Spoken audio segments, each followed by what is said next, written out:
¿no? Muchas gracias. Salta una pregunta. ¿Qué nos mantiene navegando juntos? ¿Qué nos mantiene navegando juntos? Todos sabemos cómo empezamos con este club de cátedra y han pasado ya casi de marzo a noviembre, 7 meses casi. Y seguimos todos los jueves reuniéndonos. Entonces podríamos pensar qué nos mantiene juntos. Johnny, ¿qué crees que nos mantenga juntos?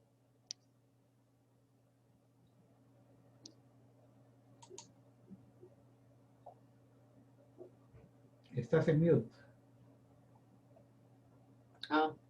No sé, ¿alguno de ustedes qué nos mantiene juntos? Bueno, creo que para empezar, el ser humano es un ente netamente social. Y vivimos de una manera en la que nosotros necesitamos estar en comunidad. Más aún si dentro de ello existen aspectos comunes, ¿no? Como es la administración. La diferencia está en que la administración que nosotros hemos llevado individualmente son de distinta naturaleza empresarial, pero fundamentalmente lo mismo. Y el aspecto más importante es el interactuar con amigos, en donde podemos aportar, comentar, tener el derecho de equivocarnos y que los consejos que uno pueda recibir no son sino de un corte en el que nosotros mejoremos cada arista que tengamos por pulir. De manera que eso hace que los grupos se cohesionen y encontremos puntos coincidentes y hagamos juntos un camino que es mucho más saludable entre amigos que como lobos solitarios experimentando prueba-error y donde va a ser muy difícil el poder caminar en un momento y en un tiempo en que todo es equipo, todo es grupo, todo es en función de una comunidad en que cada uno significa una tecla del piano, que en la medida que se toque es armónico o es un ruido. De modo que yo creo que es eso lo que hace que las personas nos podamos unir, conversar alrededor de una cita como el día de hoy, y que esto tiene fechas de muchos años atrás, ¿no? Por ejemplo, en Lima hay un antiguo bar-restaurante Queirolo, no sé si lo conocen, pero ahí hay fotografías y recuerdos de personajes y personalidades que se reunían para conversar cómo se le daba forma a una situación política, económica de un país como el Perú, en sus momentos tan difíciles como la Guerra del Pacífico, ¿no? De manera que esto es una sana y buena costumbre que en algunos casos pienso que han sido pasos que se han perdido en el tiempo. Pero gracias a la iniciativa de ustedes es que estamos retomando una vez más una muy buena orientación de lo que significa una cohesión amical, profesional y de conocimiento diverso, porque cada quien tiene sus habilidades y destrezas, ¿no? Creo que es eso lo que nos hace navegar juntos. Exacto. No sé qué opinan.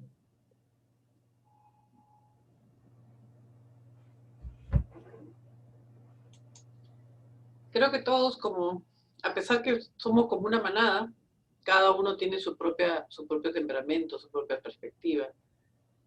no dejamos de ser unos lobos dentro de una gran manada, pues porque tenemos el mismo norte, nos mantenemos juntos, navegamos juntos, y, y realmente hay momentos en que uno se pone a pensar y dice, esto pasó, este grupo se formó con la pandemia, y realmente para muchos ha sido una gran ayuda, ¿no? Una manera de mantenernos activos fuera del tema académico, y agradecerles a cada uno de ustedes. Y recordemos que el objetivo del Club de Cátedra siempre ha sido la colaboración entre cada uno de nosotros, compartir experiencias para fortalecer nuestro rol docente. A veces algún compañero ha llamado, oye, ¿cómo hago esto, no? Fortalecer el espíritu, intercambiar ideas. Este es el gran objetivo. Y en esta noche tenemos a dos capitanes, ¿no?, de la lectura. Tenemos al señor David Navarrete Corbera y a nuestro amigo Víctor Caballero Guerrero, que va a hacer la presentación de esta noche de nuestro gran amigo y colega David Navarrete. Adelante, Víctor. Déjame compartir. Bien. Bueno, buenas noches con todos. Hoy me toca el honor de presentar a David Navarrete en su conferencia sobre literatura peruana. David fue una de las personas jóvenes que contrató el Departamento de Humanidades de la UPN hace ya algunos años. Y en la perspectiva que da el tiempo, fue un acierto del departamento incorporar a David al grupo de educadores. Él es un apasionado en cuanto a vincular el mundo de la lingüística a la literatura. Una de sus inquietudes es investigar la lógica lingüística en la poesía y en la narrativa. Además de investigador, David también tiene una genuina vocación docente. Él formó círculos de estudios con jóvenes narradores. Ayudó a hacer toda una selección de cuentos. Algunos de ellos fueron publicados en antologías de narrativa joven. Uno de los grandes retos de David es darle fuerza a la formalidad de la lengua, al buen hablar, algo que con el tiempo, con las nuevas generaciones no tan bien formadas y con una serie de periodistas y comunicadores que hablan muy mal, se está perdiendo. Entonces es de verdad un gran reto darle formalidad a nuestra lengua. Bien, dejo con ustedes para su charla a David Navarrete. Gracias. Wow, gracias profesor Víctor, gracias a todos por estar aquí, y básicamente quería, bueno, además de agradecerles de forma personal o individual, también agradecerle a ese espacio de trabajo en el que ya he participado algunas veces en algunas conferencias como parte del auditorio, y para mí me parece significativo lo que vienen haciendo, porque es un espacio en el que, más allá de ser de la carrera de administración o de cualquier carrera en concreto, pues hay una perspectiva de compartir conocimientos, digamos, universales, quizás es un poco viejo lo que digo, pero digamos, compartir conocimientos que permitan entender que la formación de un estudiante no es solo sobre su carrera en general, sino es sobre economía, filosofía, historia, y en este caso literatura también. Y yo recuerdo siempre, por ejemplo, cuando conversábamos con la profesora Carmen de Ayelo acerca de qué importante sería, por ejemplo, que el alumno de administración, en la carrera que yo siempre la he identificado a ella, que también reflexione un poco desde diferentes perspectivas sobre la literatura y la cultura. Incluso una vez recuerdo que en la sala de profesores conversábamos acerca de cómo estas perspectivas de los mitos griegos son tan antiguos, 400 años antes de Cristo por lo menos, pero tan vigentes porque hay patrones que se van presentando en nuestras formas de comportarnos, y hay valores que se van presentando en la cultura del siglo XXI, ¿no? Entonces siempre había esa inquietud por reforzar un poco o por entender lo importante que es la cultura, el arte en este caso, la creación artística también, y específicamente la literatura. Así que sobre eso yo quiero comentarles un poco unas ideas que tengo, algunas lecturas que he venido haciendo, producto obviamente también de mi especialidad que es lengua y literatura, o de la maestría en literatura que estoy llevando también, y que por ahí me permiten entender un poco mejor ese fenómeno. Igual, es la visión que tengo yo acerca de lo que he visto en la literatura contemporánea peruana, pero que también por ahí puede ir moldeándose en función a sus propias lecturas o a la lectura que ustedes tengan. ¿Puedo compartir, profesora Carmen? ¿Sí puedo? Sí, sí puedo, ya está.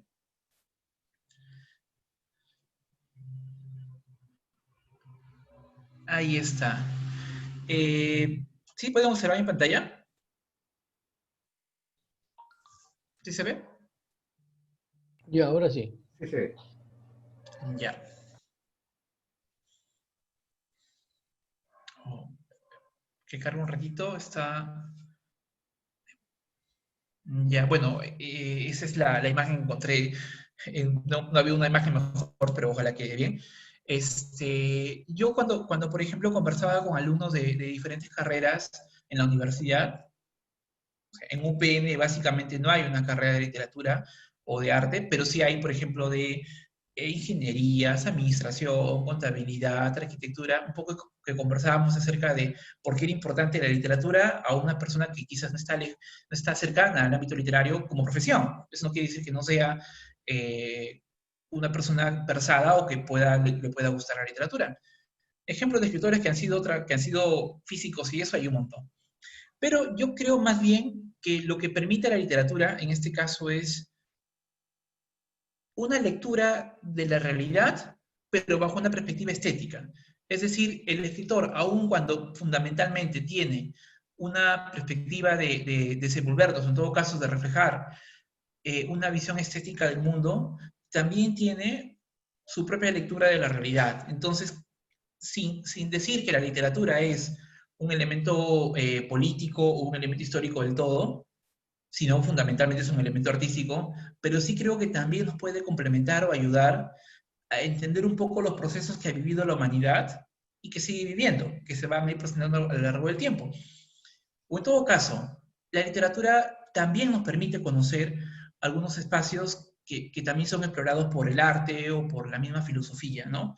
Y sobre eso más o menos quería compartirles algunas lecturas últimas que venía trabajando. Pero también quiero reforzar esa idea con este ejemplo. Esa novela se llama Blanca Sol, es de una escritora peruana llamada Mercedes Cabello de Carbonera. Ahí hay algunas citas en concreto que quiero compartir para luego comentar algo sobre el mismo, ¿no?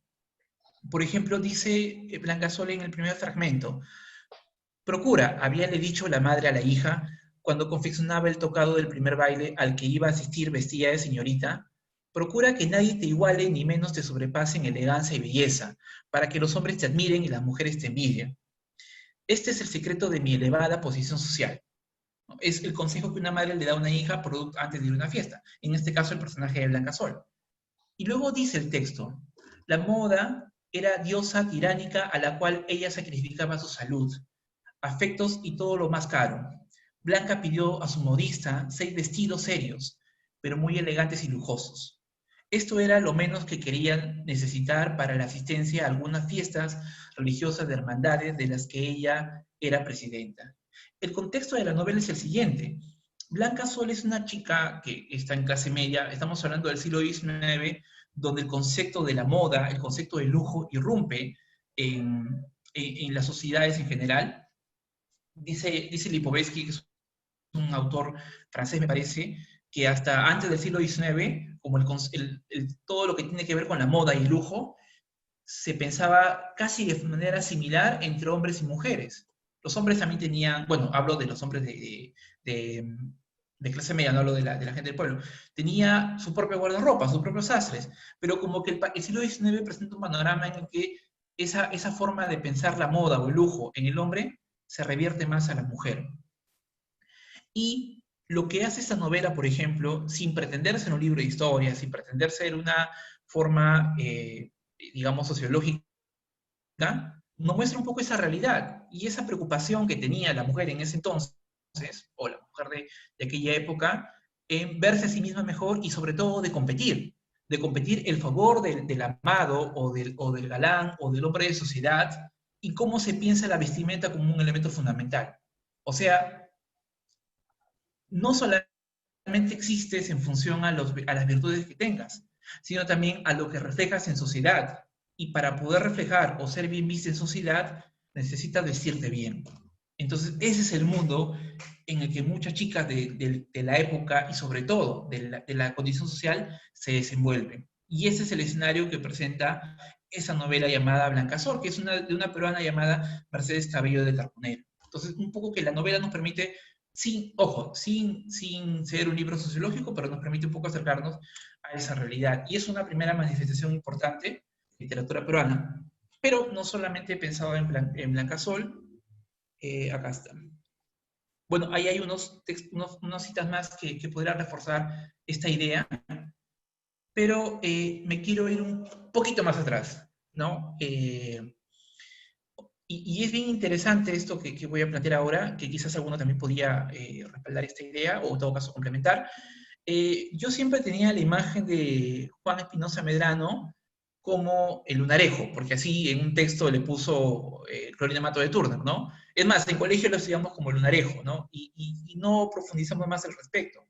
Pero la figura de Juan Espinosa Medrano para las letras en el Perú fue fundamental. Para comenzar, fue un cusqueño, fue quechua hablante, pero también dominaba muy bien el español.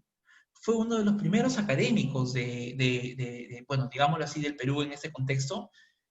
Y de Juan Espinosa Medrano debemos, por ejemplo, las primeras manifestaciones del teatro en quechua. Y a la vez, por ejemplo, la figura de Juan Espinosa Medrano dentro de la orden de los jesuitas es fundamental luego para poder dar la fundación de la Universidad San Antonio de María de Abad.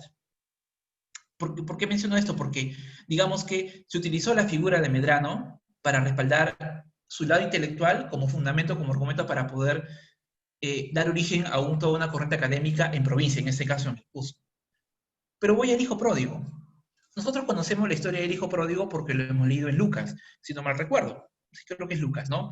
La historia de este hijo que quiere vivir del mundo y se va y le pide al padre su herencia y no la sabe manejar muy bien, ¿no? Incluso ahí, digamos que como administrador fracasa el hijo pródigo porque derrocha rápido y se queda sin nada, ¿no? Y termina cuidando cerdos para al final regresar con el padre. Esa historia es bíblica y la escuchamos a cada rato en las parábolas. Pero la historia que crea Juan Espinosa Medrano, digamos, en historia es la misma, pero cambia el argumento. Porque Juan Espinosa Medrano plantea también la historia del hijo pródigo en este teatro, pero como una suerte de sincretismo entre elementos religiosos con elementos propios del quechua, o de la cultura quechua, de la cultura peruana. Por ejemplo, cuando el padre decide al hijo que se vaya a conferencia, manda a la palabra de Dios para que lo acompañe. Y la palabra de Dios es un personaje que tiene un nombre quechua, que no recuerdo ahorita los nombres, pero los nombres son quechuas. Y cuando el hijo pródigo va a probar los placeres del mundo con su fortuna, va con dos personajes más. Un personaje llamado el cuerpo y un personaje juventud. Entonces, mientras el hijo pródigo va derrochando el dinero que el padre le da producto de su herencia, tiene un diálogo bien interesante y bien filosófico con dos personajes más, que son a la vez el mismo, porque es su cuerpo y es su juventud. Entonces, uno cuando lee ese texto comienza a comprender por qué es importante que la capacidad de personificación en el teatro se haga en la obra de Espinosa Medrano, porque este teatro tiene una misión evangelizadora, o al menos religiosa. Entonces, para poder convencer, aun cuando la religión católica en el siglo XVII en el Perú ya estaba presente, pero digamos que en ese proceso de convencimiento religioso, pues no era tan sencillo, y esa es la opinión, por ejemplo, de José Antonio Garrido, no era tan sencillo lograr que el poblador se imagine entes abstractos, tenían que personificarlos. Por eso es que Juan Espinosa Medrano personifica a la juventud como un hombre, a un personaje, a la vez al cuerpo como un hombre. Y al final lo curioso es que el cuerpo termina maltratado y la juventud se va, pues, ¿no? El personaje de juventud termina yéndose, porque eso pasa en la vida. Al final la juventud se va. Incluso el placer también es personificado con una mujer voluptuosa, carnal y todo lo demás dentro de ese escenario.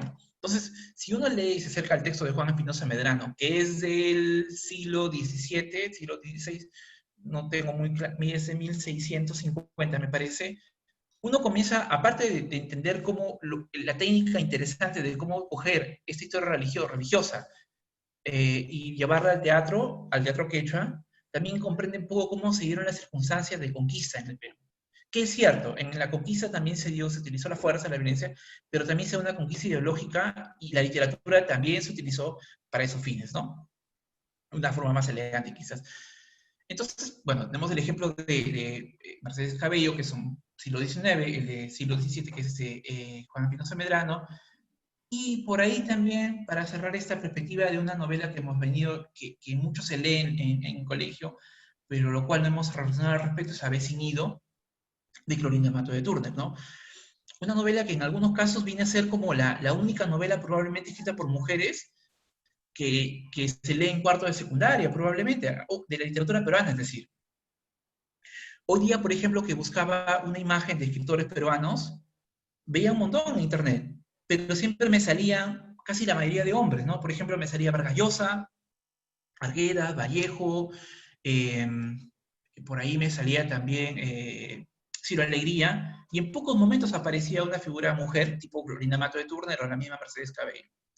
Entonces, a veces habría que pensar un poco también por qué, ¿no? Pero bueno, de esa novela solo quiero citar dos aspectos importantes. Hay dos frases que me parecen significativas que nos permiten...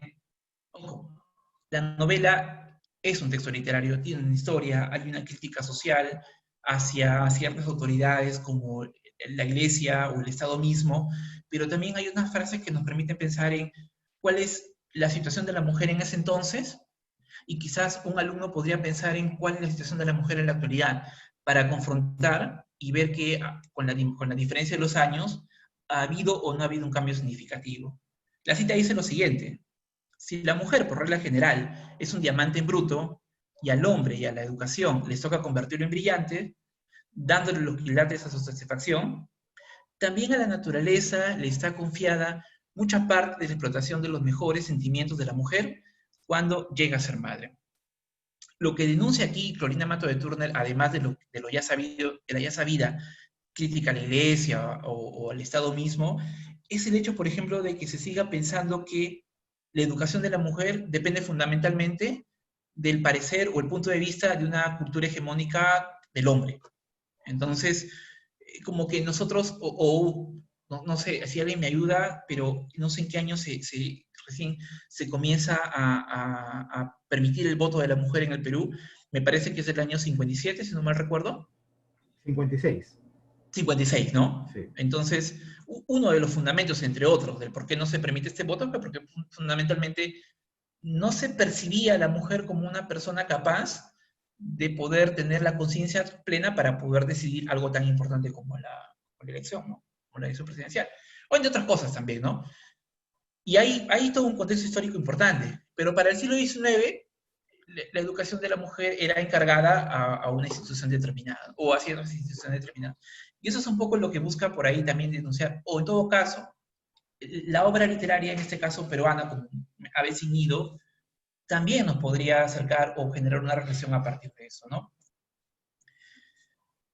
Y bueno, y hay otra frase más un poco punzante, ¿no? De la Clorinda Mato acerca del matrimonio no debe ser lo que en general se piensa de él, concederle solo el atributo de la propagación y conservación de la especie. Si uno lo piensa en la actualidad, pues, o sea, quizás podría también pensarse en torno a las personas que viven un matrimonio y dice, pues, el matrimonio más que, o no es solo la propagación de la especie o el tener hijos o conservar la especie, ¿no? Supongo también que hay un aspecto de compromiso, solidaridad, amor, fraternidad, igualdad en ese matrimonio, ¿no? Que va más allá. O sea, desde esa época ya se pensaba un poco de esta manera y creo que esa idea se va fundamentando a través del tiempo. Bueno, pero yo no puedo dejar de citar a Vallejo con esa novela El Tusteno, que para mí particularmente ha sido no solo muy mal leída, sino que no ha sido también tan apreciada como la poesía. Cuando uno escucha, por ejemplo, la figura de César Vallejo, siempre lo remite y lo ensalza en su lado poético. Y es que lo merece hasta cierto punto. Pero a veces pues, pareciese que no existe la parte narrativa de Vallejo, salvo, por ejemplo, Paco Yunque. Pero esa novela, por ejemplo, me parece que, con la diferencia del caso, porque esa novela tiene un contexto, está ambientada en el contexto de la minería en el Perú. Por ejemplo, yo sí me parecería interesante, por ejemplo, que cuando se habla con carreras que están ligadas al tema de la minería, o que tienen que ver con el estudio de la minería en el Perú, se lea el tuxteno y se vea, por ejemplo, cuáles son las condiciones o las circunstancias en las cuales se da el proceso minero. Por ejemplo, esa novela es de 1930, pero recoge un poco esas primeras manifestaciones de la minería en los años 20, probablemente, ¿no? Y ahí, por ejemplo, uno puede ver, allí, si uno compara el proceso minero antiguo con el anterior, ahí no hay derechos humanos, ahí no hay mínimo respeto al trabajador, ahí no hay salario de planillas, ahí no hay logística, allí no hay nada. Ahí simplemente hay comercio de esclavos, ahí simplemente hay secuestro y violación a mujeres por parte ni siquiera ojo, y eso es lo interesante, ¿no? Ni siquiera de los propios dueños de la minera transnacional, sino simplemente de aquellos peruanos que buscan complacer al patrón entregándole mujeres. Y hay una frase que me llama la atención y que podría ser significativa para lo que venimos conversando. Cito: animales, bestias, no saben ustedes lo que dice, ni lo que hace. Imbéciles, todos ustedes no son sino unas mulas. ¿Qué saben nada de nada? Serranos sucios, ignorantes. La mayoría de los gendarmes eran costeños, de aquí que se expresasen así de los serranos. Los de la costa del Perú sienten un desprecio tremendo e insultante por los de la sierra y la montaña, y estos devuelven el desprecio como un odio subterráneo, exacerbado. Yo leo esta frase y me pongo a pensar un poco en estas denuncias que salen en redes sociales acerca de, por ejemplo, cuando filman a alguien y utilizan este insulto de serrano sucio o del mote o chola complejado, ¿no? Entonces, quizás esa misma, diferente obviamente por el contexto, por los años que han pasado, que son casi 100 años de haber sido, 100 años casi de Tusteno, pero como que esa idea, ese desprecio a la gente de la sierra y sobre todo asumir que la gente de la sierra es sucia, o sucia como una característica o como un proceso de basurización, me parece muy, muy, muy notorio. Y genera eso, ¿no? Ese odio subterráneo, que luego va a ser peligroso, y la historia del Perú ha demostrado que ese resentimiento es bien peligroso. Perdón si me estoy extendiendo, profesora Carmen, ¿no? No, para nada. Es un placer. El viaje es largo. Sí, pero ya voy a llegar al siglo XXI, no se preocupe, no voy a pasar. No, el viaje es largo como para tener una grata compañía, ¿no? Ya, bacán. Yo el otro día conversaba con unos chicos de clases sobre el tema de cómo la literatura también nos puede hacer, a pesar de la distancia, nos puede hacer sentir cosas muy concretas y sobre todo muy en el contexto de quizás de necesidades y de pandemias. O sobre todo el tema de esta enfermedad que ha sido terrible, ¿no? A pesar de que por ahí algunos de nosotros podamos decir que hemos sacado algún provecho por el tiempo de familia y todo lo demás, pero haciendo las sumas y restas, la cantidad de muertos, las pérdidas económicas también, y sobre todo, creo yo, el terrible manejo de la enfermedad a nivel estatal, creo que es lamentable y es algo que va a ser algo que aún no se piensa del todo, pero que con el tiempo se va a comenzar a pensar con mayor profundidad. Y en ese contexto del dolor humano, yo hace poco tuve un amigo mío, perdió un padre, un amigo muy querido, perdió a su padre. Entonces, ¿cómo es que la literatura puede llevarnos a vivificar ese tipo de escenarios? Y recordé a Vallejo, en un poema, quizás no de los tantos conocidos que está en Poemas Humanos, pero que por ahí me permite hacer una reflexión acerca de este malestar de querer hacer algo por el resto o de querer ayudar y no poder hacerlo.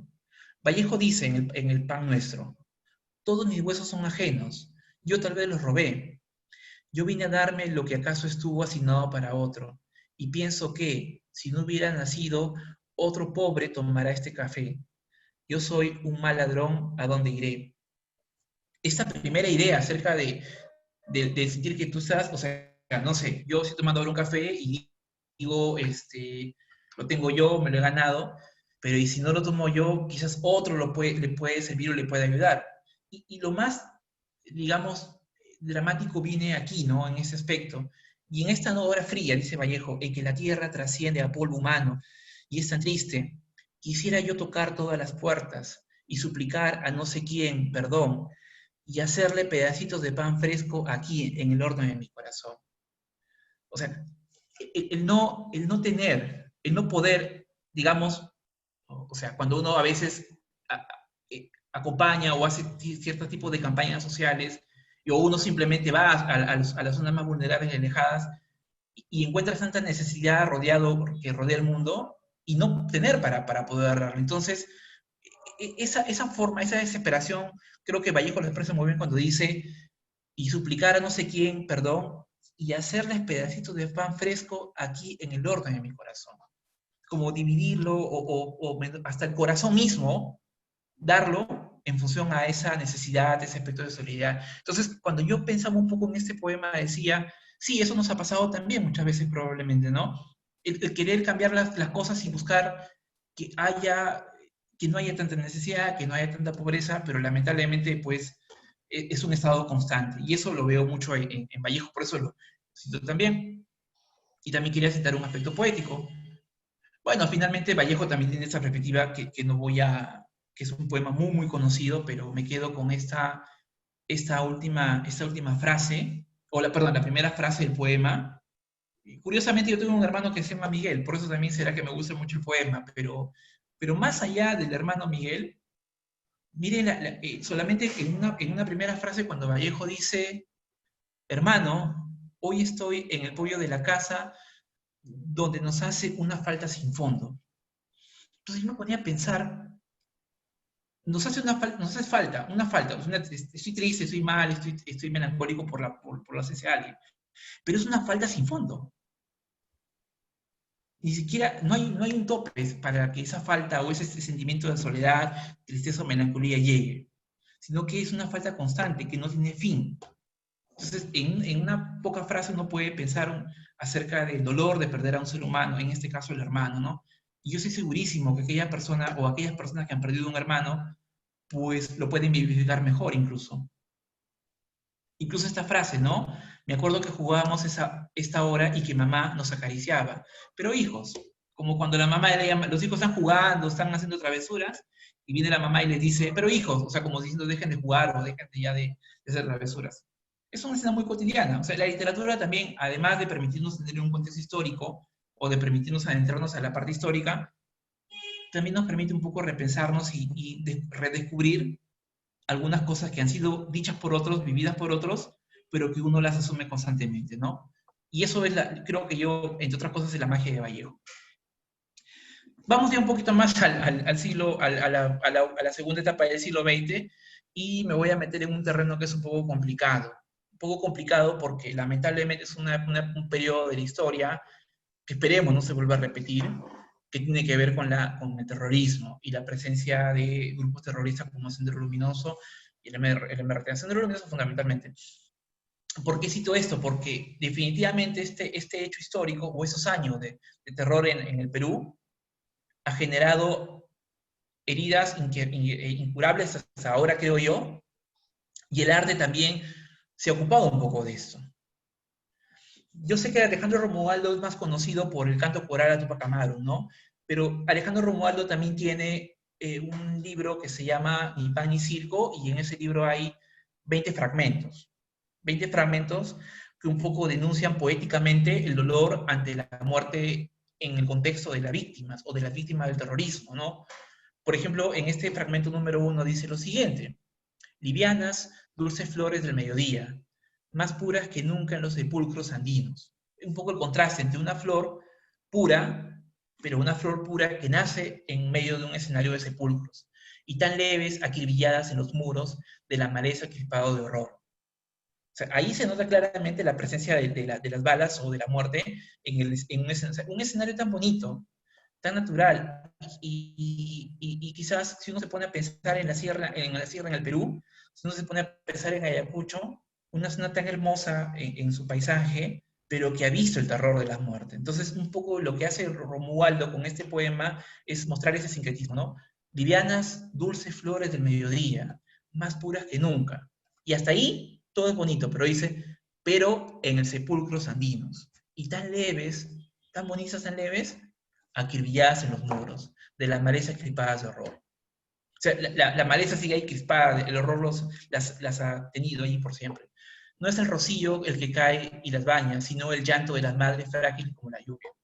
Lo normal, lo natural debería ser que sea el rocío de la lluvia quien baña a las flores en este caso, pero no es el rocío, dice, que cae y las baña, sino el llanto de las madres frágiles como la lluvia. ¿Cuántas madres en el contexto de la guerra senderista pues perdieron a sus hijos, ¿no? Por una tontería, pero bueno.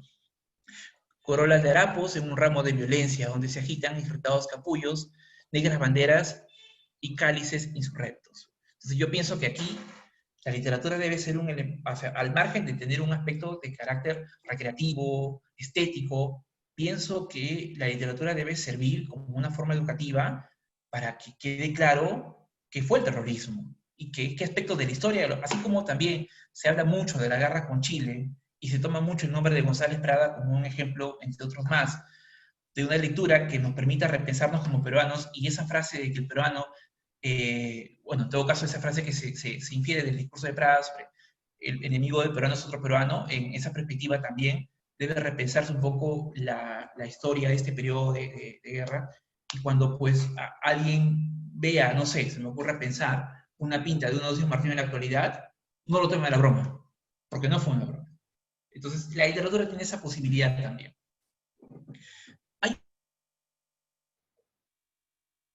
Un fragmento más de Romualdo, pero sí quiero, y es un, bueno, son 20, me parece que son 20 fragmentos en general. Son 20 pequeños así fragmentitos poemas que están en ese libro Pan y Circo. Yo tengo, si uno desea, los tengo en PDF, por si acaso, que lo puedo compartirme, porque me parece muy, muy significativo. Bueno, y quiero centrarme también en esta otra visión de este periodo de violencia, pero una visión un poco criticada o cuestionada también.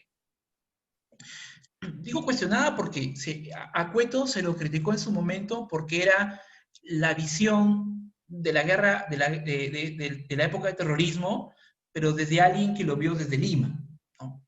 Yo creo que esa visión es válida reconociendo de dónde la ve, ¿no? O sea, no es lo mismo, por ejemplo, verlo desde el Ayacucho mismo o verlo desde Lima.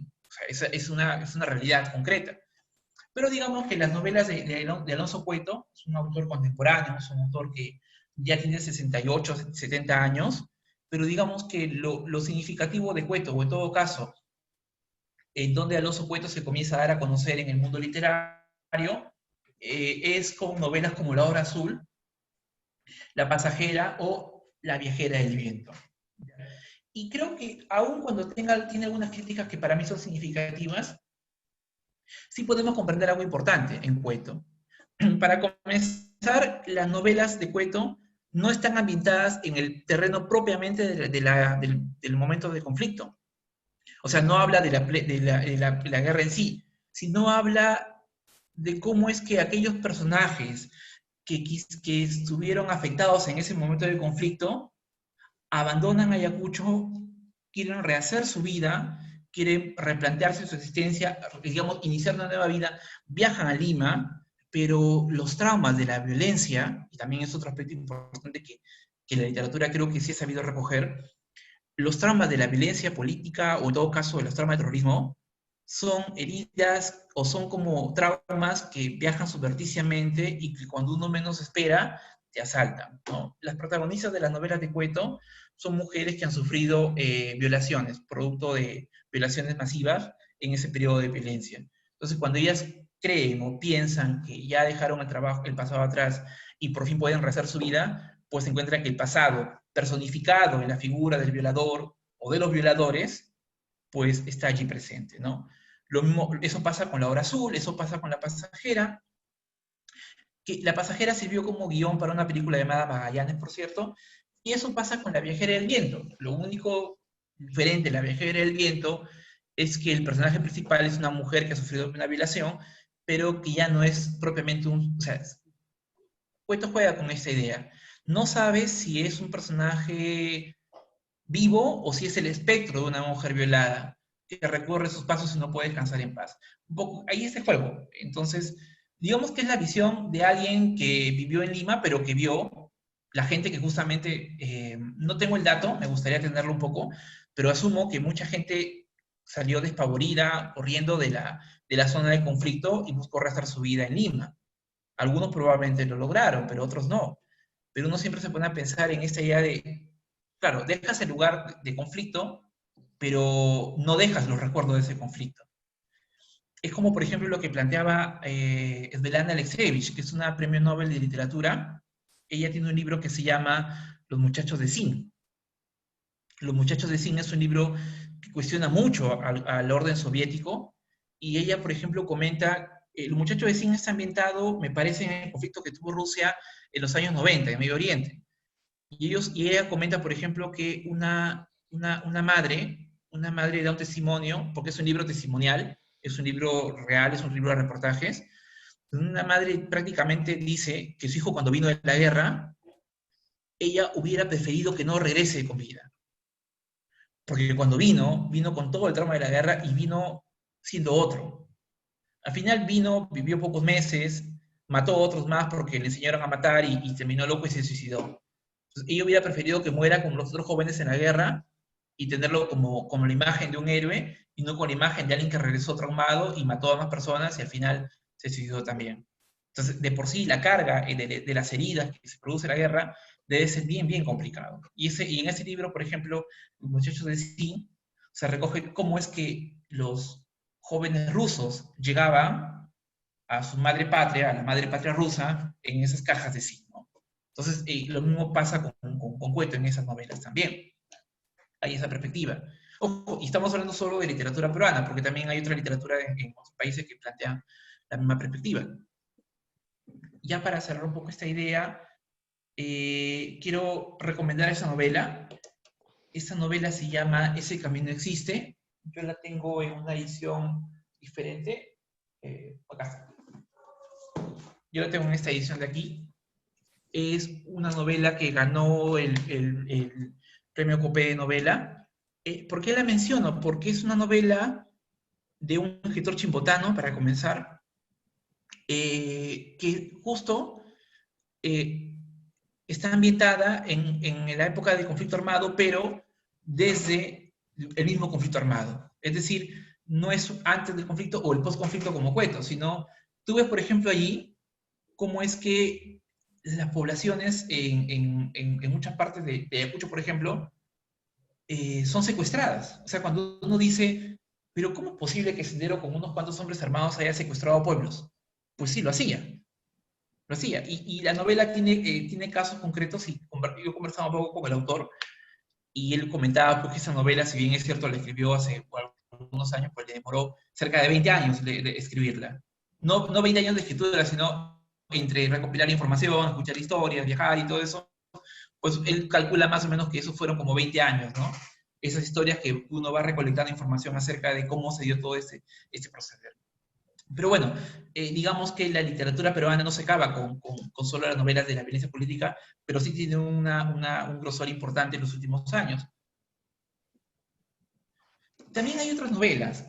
Bueno, no digo novelas, sino en todo caso libros de cuentos, que por ahí en algunos casos son más conocidos, creo que son más significativos también.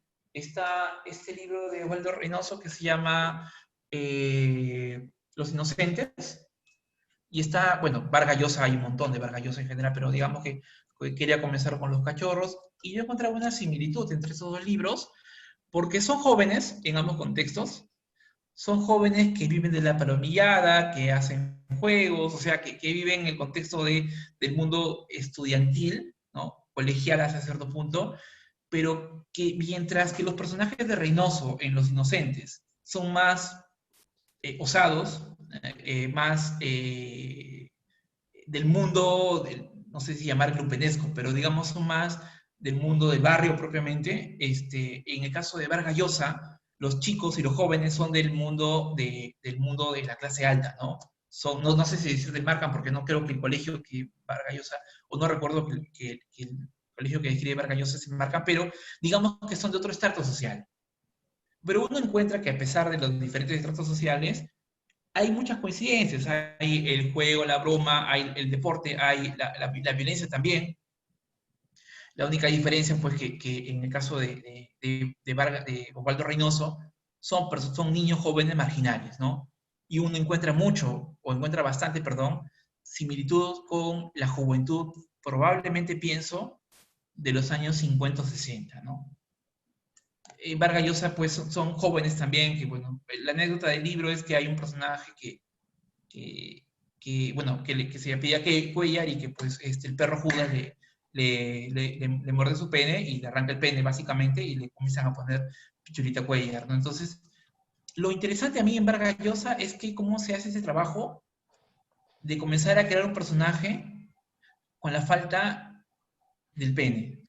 De niño quizás pasa desapercibido, pero pongámonos a pensar un poco cómo sería un ser humano, un joven, en este caso, que va creciendo, tiene enamorada, comienza a salir con los amigos, y tiene esa ausencia tan notoria que no solo es una ausencia física, sino también es una ausencia de un reconocimiento como hombre, como macho en el contexto de la sociedad en general. Es uno de sus primeros cuentos, pero me parece uno de los bien significativos, ¿no?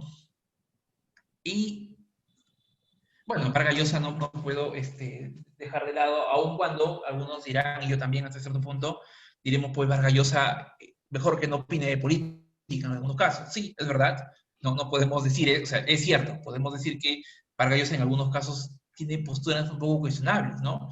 Aun cuando también hay posturas que son interesantes, pero lejos de la postura política que pueda tener con coincidencias o desavenencias, creo que esta es quizás la novela más importante del siglo XX, que se hace en el Perú, junto con La Guerra y Fin del Mundo. Yo pienso que es más Conversación en la Catedral, para mí, pero por ahí podemos discrepar. Lo curioso es que La Guerra y Fin del Mundo, por ejemplo, está ambientada en un hecho histórico en Brasil, en un lugar llamado Canudos, en una revuelta de religiosos ante el gobierno brasileño. Y eso me parece bien, bien bacán. ¿Cómo es que de un hecho histórico, un hecho real, se pueda configurar toda una trama fabulosa que se superpone en una novela de más de 1000 páginas, ¿no? Al igual que La Conversación en la Catedral, que muchos afirman tiene que ver con la dictadura de Odría en este caso, ¿no? Y es una conversación en un bar que se llama La Catedral.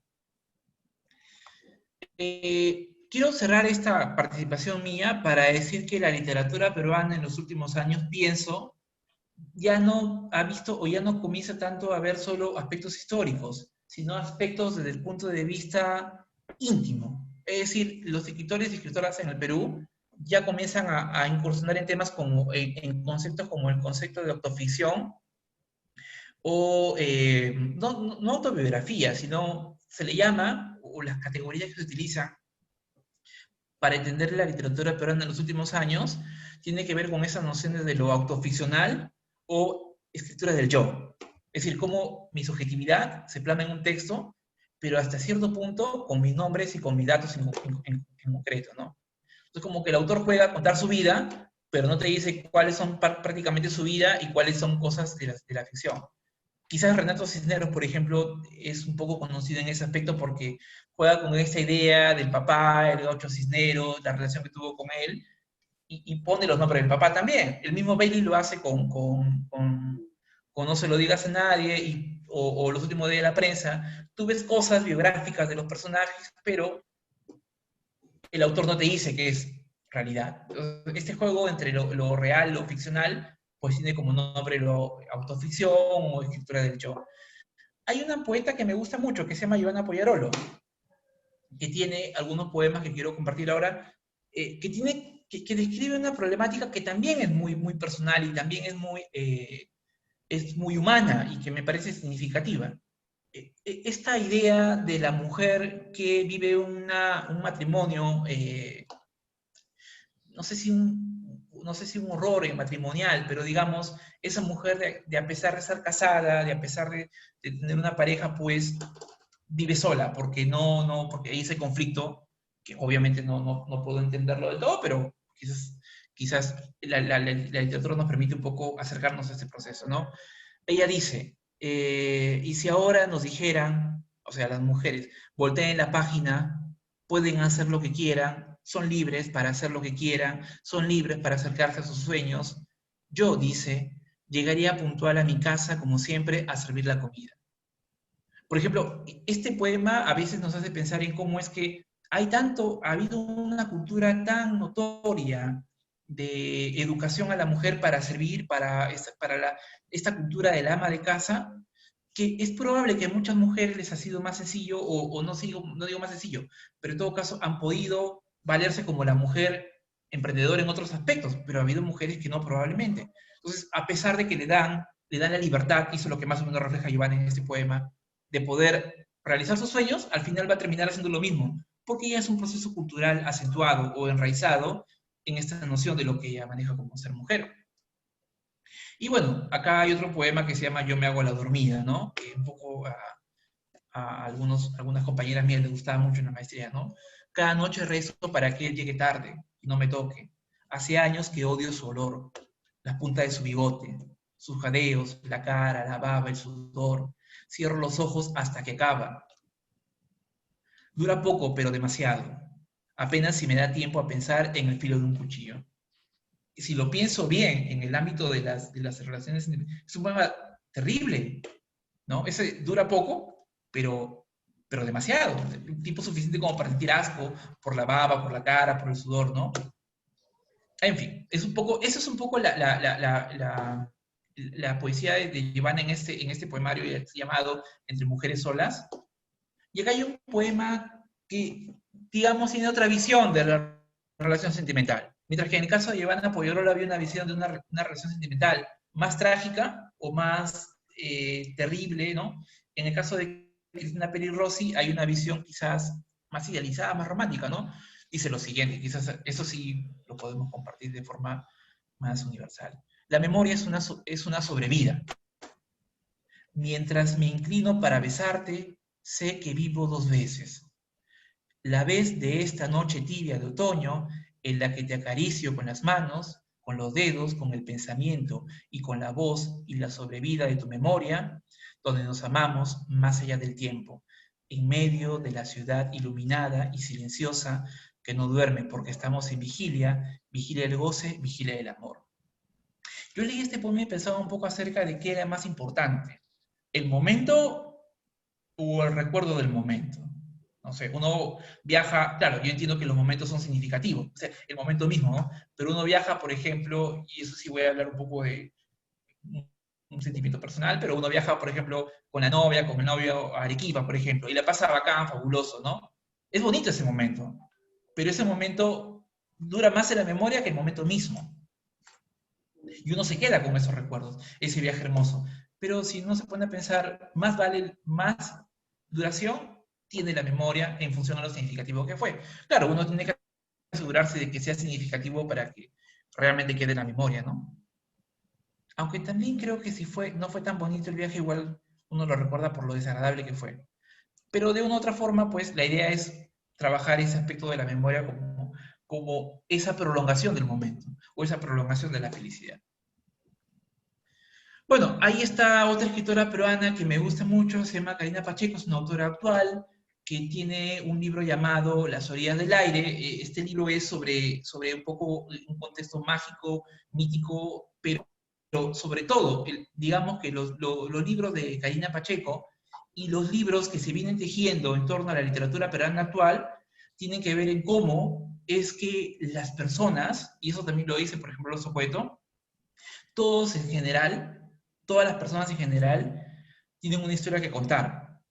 Y digamos que las historias de las familias podrían producir grandes novelas. Claro, no todo el mundo lo va a hacer, definitivamente, ¿no? Pero digamos que si pensamos solo en que cada uno de nosotros se ponga a pensar en las cosas que han pasado en su familia, pues vamos a encontrar historias sorprendentes. Historias que muy bien podrían ser novelizadas.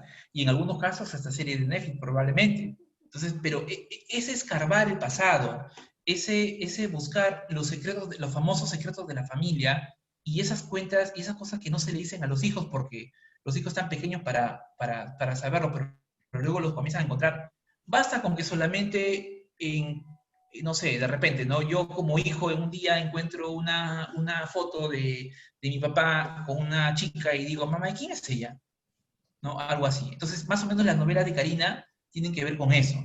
Basta con esa pregunta, con quién es ella o quién es él, por ejemplo, para que el personaje comience a escarbar en los recuerdos de la familia y se dinamiza todo el escenario. Las orillas del aire tiene esa perspectiva, ¿no? No les cuento la historia, porque, bueno, por ahí le pueden leer quizás, pero esa es un poco la tendencia última de la literatura peruana. Lo mismo pasa con este libro de cuentos de Karina Pacheco, que se llama Lluvia. Esto lo puedo comentar luego, porque ya toqué un poco el tema del conflicto armado, pero sí puedo decir que en el libro Carta Chogún, Lurjo Gavilán, para comenzar, fue un terrorista, ¿ya? Y Lurjo, pero fue un terrorista cuando tenía 12 años, 12, 13 años. Y cuando un día llega el ejército peruano, llega y se enfrenta con los terroristas, en esa lucha donde estaba Lurjo y tenía 12 años, el ejército logra derrotar al bando donde estaba Lurjo. Y pues Lurjo tenía 12 años y estaba herido en el suelo. Entonces, según Lurjo, el militar, el soldado, el capitán o militar, creo, capitán, creo, del ejército, en lugar de matarlo, porque él pensó, dijo, bueno, ya 12 años herido, con el militar que le apunta, pues ya lo mata, ¿no? Entonces él pensó que iba a morir. Pero no, el militar lo recupera. Él nunca entiende por qué. Lo recupera, lo lleva a un hospital, o en todo caso lo lleva a donde había una posta posiblemente, y logra salvarse la vida. Entonces Lurjo, de haber sido un terrorista a los 12 años, luego se convierte en un militar. O sea, se integra al ejército. Y él comenta que él prácticamente a este militar le debe la vida, pero como los militares paran cambiando de zonas, ese militar esperó a que Lurjo Gavilán, con 12, 14 años creo, se recupere, y lo dejó, y se fue. Bueno, ahora Lurjo es un escritor y también es sociólogo de la Universidad de Puebla, en México, ¿no? El asunto es que él escribe este libro, esta carta al teniente Chogún. Este libro es una carta, valga la redundancia, carta teniente. Chogún le decía él el nombre de ese teniente. Es como una carta de agradecimiento, una carta donde él, es como si la carta, le escribe la carta que nunca, donde están las palabras que nunca le pudo decir. Entonces, es toda una historia. Pero es una carta donde le cuenta, por ejemplo, mira, crecí, pasé tal cosa, tengo mis hijas, mi esposa que se llama tal, ¿no?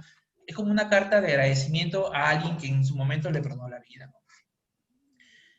Y bueno, para terminar, también quiero señalar que hay poesía también peruana última, que no solamente toca el tema amoroso, sino también toca el tema de la muerte de un familiar. Por ejemplo, en este poemario, Victoria Guerrero toca la muerte y la enfermedad de su madre.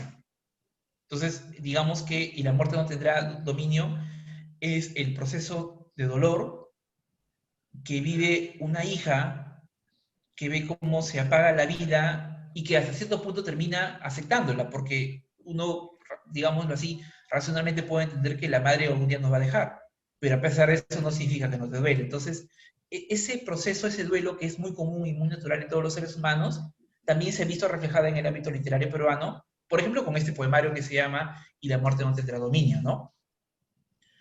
Y bueno, yo creo que esto ya lo... A ver, este libro de cuentos de Katia Dawi, me extendí mucho, perdónenme, es un libro de cuentos donde básicamente se revela un poco cómo es que los personajes adultos, voy a ponerlo de esa forma, ¿no? Cómo es que los personajes adultos pueden arrastrar ciertos traumas o ciertas circunstancias vividas en la niñez. Y cómo esas circunstancias vividas en la niñez, aun cuando uno piense que no son palpables y que uno está bien, comienzan a exteriorizarse. Y más o menos para llegar a una conclusión final, yo creo que, si nos hemos dado cuenta, la literatura peruana ha ido así por diferentes perspectivas, ¿no? Un proceso histórico, un proceso teórico, un proceso de reclamo social, pero también abarca aspectos que son muy internos, muy personales, muy de la vida de cada escritor. Y eso es lo último. Katia Dawi debe tener ahorita pues 40 años, probablemente 42 años, o sea, estamos hablando de una literatura última, ¿no? cuando Carmen Ollé es un poco mayor y ahí explora un poco esta idea del deseo o de la mujer. Su personaje es una mujer que se da cuenta que es lesbiana y comienza a explorar su sexualidad a partir de ese contacto con... Pero claro, a diferencia, por ejemplo, de las novelas de Bailey, en donde el personaje homosexual como que vive la vida loca y exterioriza su sexualidad al máximo, por ejemplo, en No se lo digas a nadie. En el caso de la mujer, del personaje de la mujer, en este caso del personaje de Carmen Ollé, esta mujer lesbiana no lo hace, lo interioriza, o sea, termina como reprimiéndose o reprimiendo ese deseo. Lo piensa, sí, lo siente, sí, pero no lo exterioriza como tal. Es un poco el parangón o la diferencia entre lo que hace Carmen Ollé, por ejemplo, en esta novela, con lo que hace Jaime Bailey. Eso es en general lo que quería comentarles. Una consulta. Y la selva también tiene, digamos, la selva peruana también ha propuesto, digamos, escritores, por ejemplo, que han llegado a presentar textos, libros, poemas en los últimos años. Sí, sí, y acá quizás se presta para hablar de una problemática que me parece significativa. De una forma u otra, no voy a negar que lo que acabo de mostrar tiene un sesgo. Tiene un sesgo que tiene que ver mucho con la accesibilidad a los libros y sobre todo con este mundo editorial. Porque si lo vemos bien en perspectiva, casi todos los autores que he mostrado, o la gran mayoría de ellos, aun cuando por ahí trató de matizarlo con escritores de otras regiones, o de la misma Libertad probablemente, pero son parte de un canon editorial.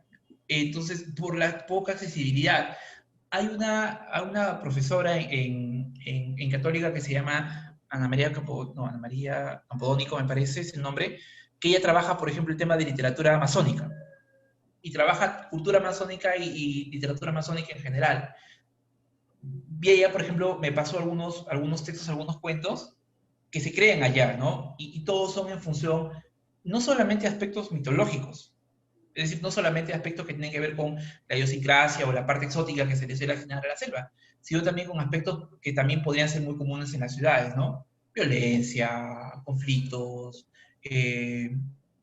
relaciones sociales, jóvenes, lo mismo, pero en el contexto de la selva. Lo malo es que al no haber una industria editorial en las provincias, pues son de menos acceso o de poco acceso. La misma autora que le digo ahorita, ahí está el nombre, ahorita lo consigo, ella ha hecho trabajo allá, o sea, ha ido allá a recoger información en esa perspectiva. Incluso lo mismo, por ejemplo, pasa con autores de La Libertad en función a la perspectiva de Lima. Por ejemplo, cuando se hace la revisión de la poesía peruana de los años 80, 90, y se asisten a simposios, la misma Biblioteca Nacional del Perú hace conversaciones sobre literatura peruana o poesía peruana, la mayoría son autores de Lima. Quizás falta que de aquí se escriba hacia allá. O sea, que de aquí haya gente de aquí que diga un poco así. Que es un poco lo que quiero hacer, lo que me gustaría hacer, por ejemplo, y es lo que quiero hacer publicando un libro acerca de eso. Me interesa, por ejemplo, ahorita publicar un libro sobre escritores de la libertad, para que esta cultura nuestra se conozca ya también. Bueno, digamos que ya tengo avanzado el proyecto, pero vamos a ver si el tiempo nos da, ¿no? Pero sí, definitivamente sí hay literatura amazónica y, bueno, pero ahí es el problema de accesibilidad. Y así como en el grupo norte tenemos un grupo de jóvenes trujillanos, creo que hay una generación, Beethoven Medina, Luis Eduardo, Cecilia Lázaro, creo que hay un grupo de gente joven, que por lo menos en Trujillo, que están haciendo algo, ¿no? Cecilia y Beethoven creo que han llegado ya, los tres han llegado a Lima, creo que son premios COPE o algo, ¿no? Yo a Cecilia siempre le digo, algún día te veré en el cine con tus cuentos, ¿no? Porque es un cuento muy, muy bonito, son cuentos para niños, muy bien logrados, ¿no? En dibujo y todo. Entonces, creo que, por lo menos, yo a raíz de que conocí a Víctor, pude entender que la literatura, porque para mí la literatura era formativa, digamos, en mi casa, pero cuando conocí a Víctor, entendí que la literatura también te iba a pasear, o sea, él conoce mucho, o conocía mucho, muchos lugares por solo leerlos. Era impresionante lo que él conoce por la lectura, ¿no? Y alrededor de ese navegar en el tiempo y en el espacio, se te comienza a despertar, ¿qué más hay ahí, no? Entonces, realmente es fascinante todo este mundo de las artes, ¿no? Cualquier tipo de arte, ¿no? Claro, es como vivir más vida de las que son posibles vivir, ¿no? De la que ya te toca vivir, por así decirlo, ¿no? Hay otras posibilidades de vivir también con la literatura en este caso, o con la lectura en general, pienso, no solamente con el ámbito literario, ¿no? Por ahí alguien escribió hace años, y alguna persona famosa que en este momento se me escapa el nombre, un literato, ¿no? Decía, cualquier persona vive una vida, pero el que lee vive 1000 vidas. O sea, como haciendo la figura de que adquieres una serie de experiencias y de sabidurías que si no leyeras tendrías que vivirlas para adquirirlas. Entonces la literatura te acelera ese aprendizaje porque al final los escritores te reflejan vivencias y te reflejan experiencias propias y ajenas. Y si tú las lees, es como si vivieras 1000 vidas. Digamos, la frase es muy, muy linda, muy bonita, ¿no? A la hora que hablaban de literatura de la selva, en la década del 70, una novela ambientada en la selva peruana de fines del siglo XIX, principios del siglo XX, escrita por un selvático, por Arturo Hernández, se convirtió en un bestseller a nivel internacional. Se tradujo a varios idiomas y en Francia fue el número 1 en ventas. Esta novela se llama Sangama. Es muy linda la novela. O sea, es una novela grande, es un libro grande, en que en principio cuenta la historia de la época de los caucheros, ¿no? Que fue toda una epopeya, una cosa apasionante con hombres de pelo en pecho, porque no le tenían miedo a nada, y también con abusos, porque para obtener el caucho prácticamente se esclavizó a las tribus que habían ahí en la selva, ¿no? Para que ellos trabajen en el caucho. Y se generaron fortunas inmensas, o sea, Iquitos era un emporio había dinero, llegaban los vapores por el Amazonas desde el Brasil trayendo los licores más finos. Y la novela es muy linda, primero por ese tema, y segundo porque también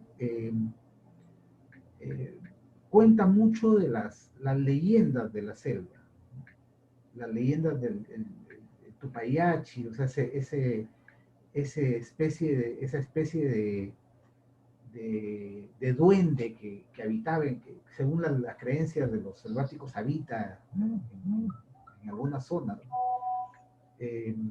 Esa novela siempre me gustó mucho y cuando Carmen preguntó sobre novelas de la selva me acordé inmediatamente de Sangama, ¿no? Fue un éxito.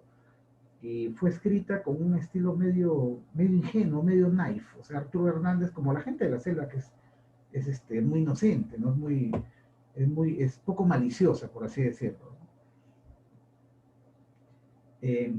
Otra de las, bueno, me acuerdo del 2010 cuando llegó la noticia temprano, a las 7 de la mañana, de que le habían dado el premio Nobel de Literatura a Vargas Llosa. Yo me acuerdo que estaba en la oficina y nos felicitamos con Domingo, no me acuerdo ¿Varas? su apellido ahorita. Domingo Varas Loli. Los dos nos abrazamos como si hubiéramos recibido el premio nosotros, ¿no? Bien contentos, ¿no? Y nos identificamos como vargadiosianos. Yo soy vargadiosiano, definitivamente. Y lo que tú dices es correctísimo. O sea, para mí la mejor novela de Mario Vargas Llosa es Conversación en la Carretera. La guerra del fin del mundo es una epopeya en que de repente tú ya no estás sentado leyendo el libro, tú estás en medio del pueblo de Canudos, atacado por los militares, con la gente muerta en el suelo, oliendo a quemado todo, ¿no? Es un western. La guerra del fin del mundo es preciosa. No pegó tanto acá en el Perú, creo que porque fue una novela que no estaba ambientada en el Perú, estaba ambientada en Brasil, ¿no? Creo que fue la primera novela en que Vargas Llosa ambienta su novela fuera del Perú, ¿no?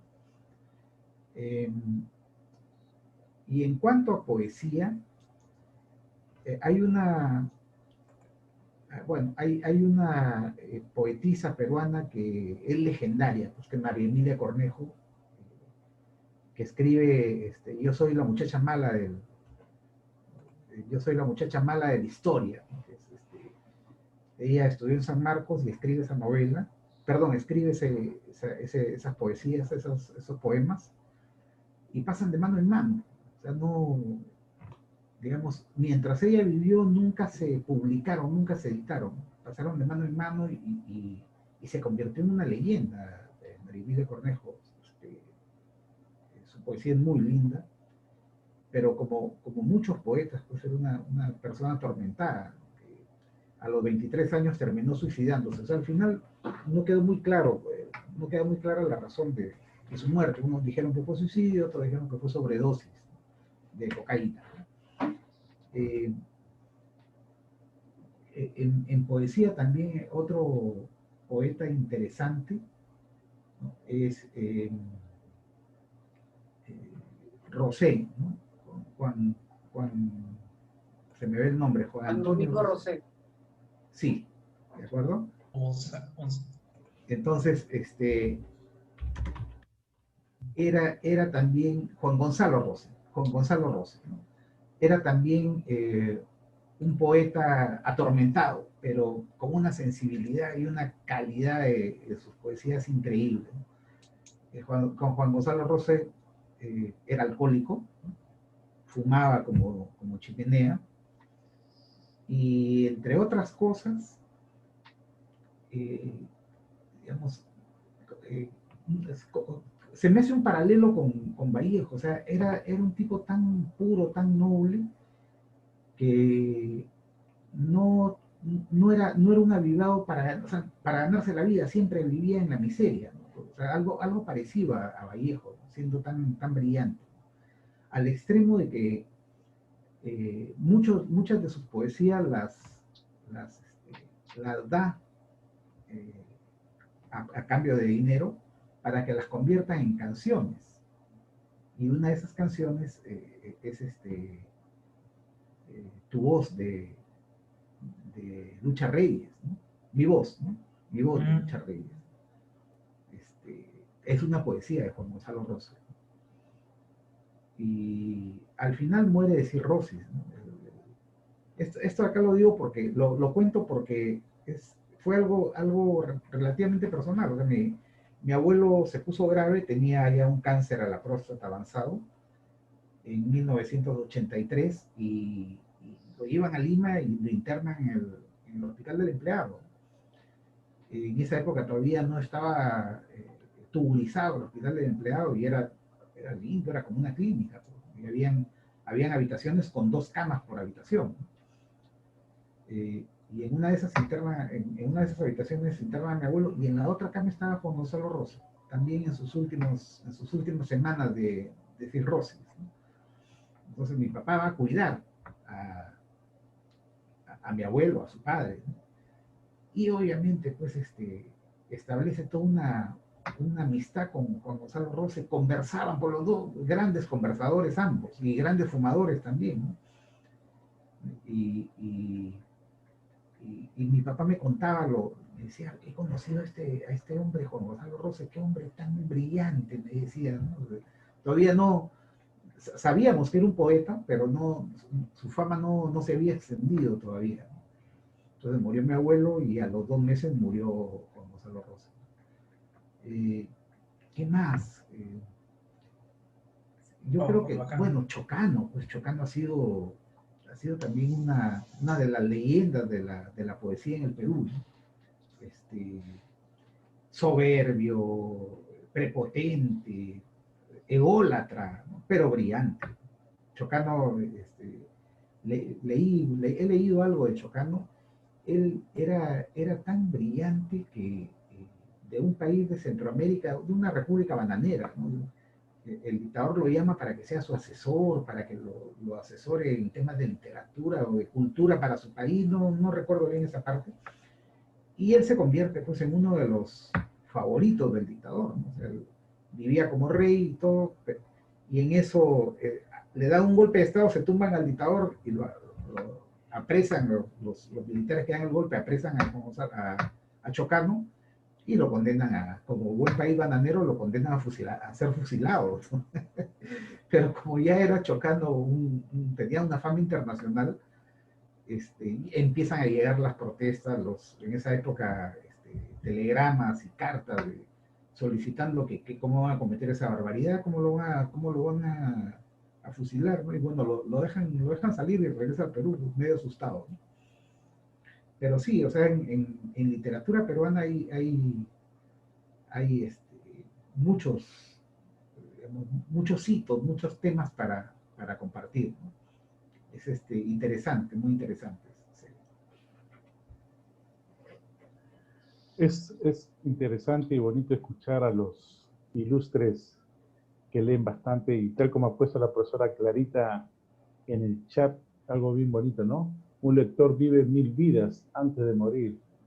La persona que nunca lee vive una sola vida. Exacto, ese es el...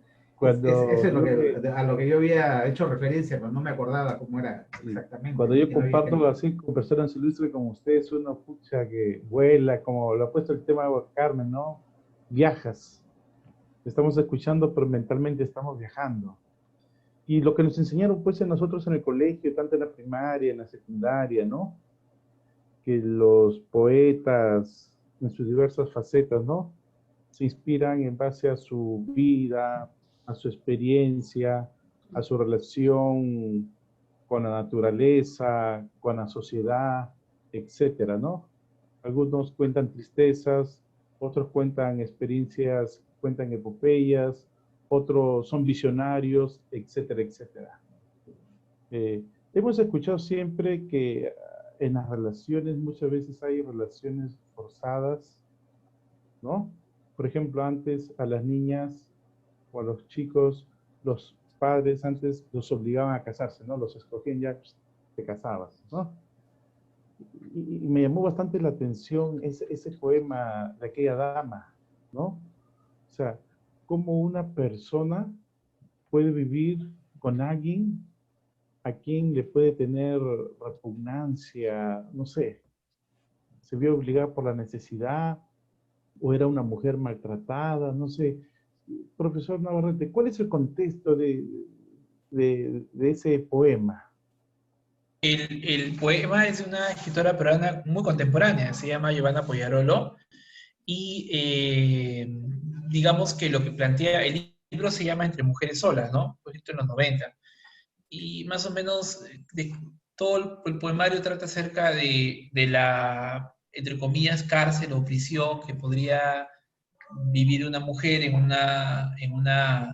matrimonio tormentoso, ¿no? Un matrimonio, entre otras cosas, por ejemplo, el marido termina, no sé, buscándose una mujer más joven, por ejemplo, ¿no? Entonces, o digámoslo así, la termina no dándole su lugar o simplemente se convierte en un objeto decorativo de la relación, ¿no? O incluso me parece que también hay un poema donde habla de cómo es que la mujer termina, sigue con el hombre, sigue con el esposo solo por guardar las apariencias en una sociedad que condenaría, por ejemplo, el divorcio, ¿no? Ese es el contexto del poemario en general, ¿no? No solamente de ese poema, ¿no? Así como contó por ejemplo, de Jaime Bailey o de la otra escritora sobre el aspecto sexual, en ese caso, ¿esa autora relata parte de su vida o simplemente se inspira en los hechos que suceden en muchas mujeres, en muchas relaciones matrimoniales o de convivencia, que lamentablemente, como usted ha dicho, se dan de manera ya inercial, aunque no debe ser, ¿no? O las famosas apariencias, como siempre se dice también, ¿no? ¿Cómo lo ve? Porque es bien fuerte, el mensaje es bien fuerte, o sea, y eso que está escrito es lo que se escucha de muchas mujeres, ¿ah?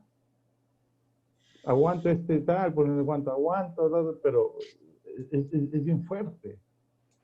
Sí, yo pienso que sí, porque es una mujer que está, si lo vemos bien, es una mujer que prácticamente, si vamos al concepto de violación, como que el acto sexual obligatorio, sin desearlo, pareciese que fuera una violación, ¿no? Aunque ella no está poniendo resistencia. Y es bien fuerte, como usted lo acaba de señalar. Yo pienso que es un poco de todo en el caso de esta autora, porque, claro, a diferencia de Bailey, que Bailey pues, juega con el lector y da pistas y dice, por ejemplo, pone su nombre, el nombre de sus padres por ahí, o pone el lugar donde Bailey pues, estudió, por ejemplo, y no se lo digas a nadie. En el caso de esta autora, no, ella no dice que sea lo suyo, o sea, algo personal, algo muy propio. Yo pienso más bien que se basa en otros testimonios, pero a veces tengo ciertas sospechas también porque digamos que ella estuvo casada también con Pancho Lombardi, ¿no? Pues se divorció de él y todo lo demás. Entonces uno podría, ¿no? Inferir que hay algo de... Yo creo que en general O la es más metáfora de... joven, o es una mujer joven que tuvo una relación con una persona mayor. No, es una señora, es una escritora ya mayor, pero que digamos que este poemario lo escribe en los 90, que es una etapa, es un poco su juventud, ¿no? Y me parece un poemario muy bonito.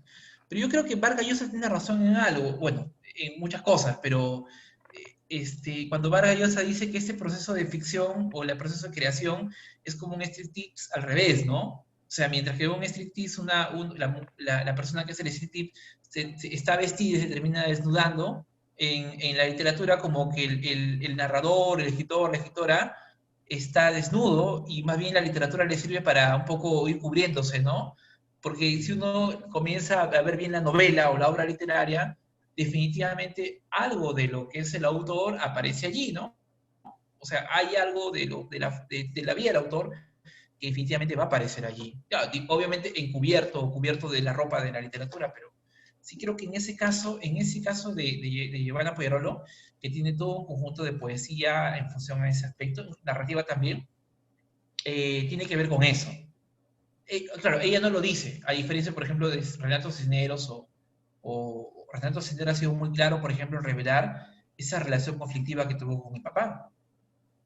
Sí, o sea, y es un poco peligroso, ¿no? Hasta cierto punto, haber tenido una relación conflictiva con un padre y luego exponerlo en un texto. Claro, digamos que sin decir que es totalmente verdad, ¿no? Por eso le digo que ese juego entre lo que supuestamente yo he vivido, ¿no? Pero también quiero jugar con el lector y no poner el nombre de autobiografía, porque terminaría reconociendo que es todo verdad, pues ahora se le denomina autoficción. Y es algo que está muy, muy trabajándose últimamente en la literatura peruana. Interesante. Digamos, hay un género que es la novela histórica, ¿no? en que te cuentan hechos reales, pero novelados de tal forma que son interesantísimos. Y obviamente lo condimentan con algo de ficción, ¿no? Y a uno de los escritores peruanos a los que yo admiro muchísimo, porque es uno de los grandes, digamos, una de las grandes figuras de la novela histórica, es a Guillermo Sondayk. O sea, Guillermo Sondayk debuta con El año de la barbarie, que es sobre la revolución de Trujillo de 1932. Claro. En general, lo que él dice ahí es historia, es real, pero la forma como lo narra y las cosas que va contando, obviamente son le pone algo de ficción que lo hace muy interesante, aparte de su estilo, que es un estilo elegante, entretenido, ¿no? Otra novela de Guillermo Sondayk interesantísima es El caso Banquero, sobre la muerte de Luis Banquero Rossi. Es una novela muy grande. La primera mitad de esa novela es la biografía de Luis Banquero Rossi. Es interesantísima. La segunda mitad es muy aburrida porque es el juicio, ¿de acuerdo? Incluso cambia hasta, parece que lo escribiera otra persona, ¿no? Parece que lo escribiera un abogado, ¿no? pero la primera mitad es la biografía de Lucho Banquero cuando llega a Trujillo a estudiar ingeniería química en la Universidad Nacional de Trujillo y vive en la casa de sus tíos, del hermano de su mamá, de la familia Rossi. No sé si se acuerdan de la universidad hace 15, 20 años,